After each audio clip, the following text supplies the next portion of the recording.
Question. I can name some of the separate selves that I have, but yet I still cannot transcend them. I thought once I know what it is, it will be easier for me to shift, but instead I feel even worse, because even though I have a self-awareness of said selves, I still allow myself to be trapped by them. Why is that? How do I get out of it? Well, what I see in myself is that I can become aware that I have a certain self. Let's say I have a certain reactionary pattern. And I become aware of what the reactionary pattern does. Let's say I become irritable. When I feel something's too overwhelming, or people are asking me too many questions, or telling me to do this or do that, I can become irritable. So I see the habit, but I'm still doing it. It's still happening. So what I see is that in order to overcome it, I have to not just see the effects of the self. I have to see the cause of the self. And the cause of the self is that at some point when I created the self, I was in a particular situation. But I don't have to see the particular situation. But in that situation, I made the decision to accept a certain belief.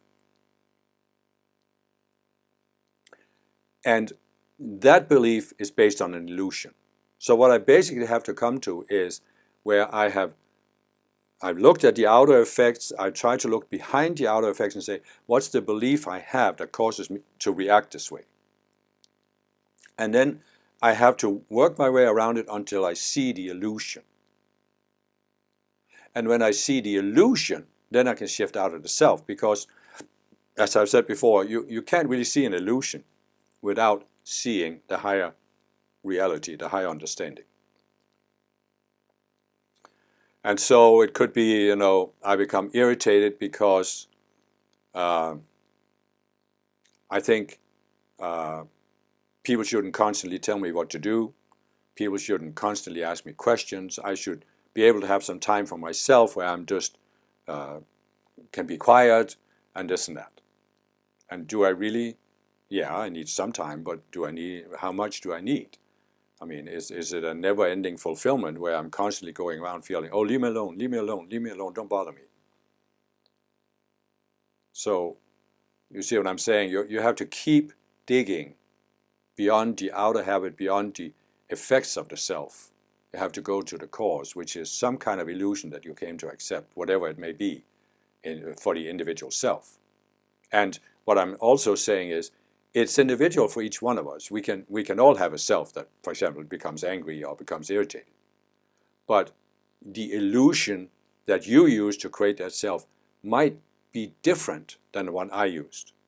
It might be different in the words that we use. I have often, when it comes to resolving a self, what came to me was a certain worded expression.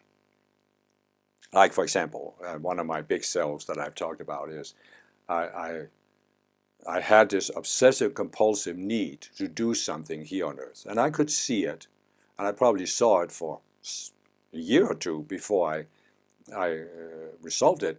And what it resulted for me is I woke up early in the morning and had this sense, there is nothing I have to do on earth. And that statement resolved the illusion that there's something I have to do so that it's been worthwhile for me to be here. I have to do something that makes a difference. And when I saw that, no, I don't have to, because everything is a matter of free will. To me, that resolved it. Now, it may be different for you. You may have a different worded statement that unlocks it for you, that unlocks the shift for you. So that's what I'm saying. You have to keep going until you see that. And I always, I give the decrees to dissolve the energy, but I also ask the Ascended Masters and my I Am Presence for help to see the belief behind the self. And it works. I mean, sometimes it takes time. Sometimes it can take years. Sometimes it takes just a few hours or minutes even.